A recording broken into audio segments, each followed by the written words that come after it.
મહત્વના સમાચાર ઓપરેશન સિંદૂર હેઠળ પાકિસ્તાનના મિરાજ ફાઇટર જેટને તોડી પાડ્યું હોવાના આપણી સેનાએ પુરાવા જાહેર કર્યા છે। જી હા, ભારતની સેનાએ પાકિસ્તાનને ઘૂંટણીએ પડવા મજબૂર કરી દીધું છે। તુર્કી બનાવટના તમામ ડ્રોનને ભારતે હવામાં કાટમાળમાં ફેરવી દીધા હતા। ભારતની સેનાએ આજે પુરાવા જાહેર કર્યા છે। પાકિસ્તાનના યુએવી વિમાનને પણ ભારતે હવામાં તોડી પાડ્યા હોવાના પુરાવા જાહેર કર્યા છે। તો દેશવાસીઓ માટે ગૌરવની ખબર છે કે ભારતની ત્રણેય સેનાએ પાકિસ્તાનની પાંખો કાપી નાખી હતી। મિરાજ સુપરસોનિક એરક્રાફ્ટને ભારતે તોડતા નાપાકને મોટો ઝટકો મળ્યો।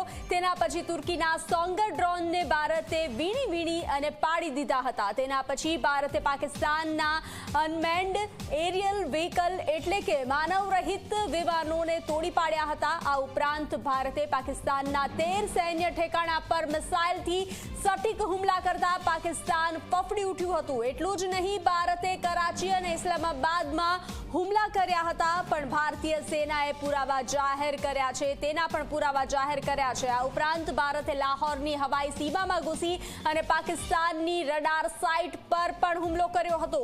તેના પણ પુરાવા જાહેર કરવામાં આવ્યા છે। તો ઓપરેશન સિંદૂર હેઠળ ભારતે પાકિસ્તાનના હાથ, પગ અને કમર બધું જ તોડી નાખ્યું છે। એટલે તે ઝૂકવા મજબૂર બની ગયું અને સામેથી યુદ્ધ વિરામની માંગણી કરી।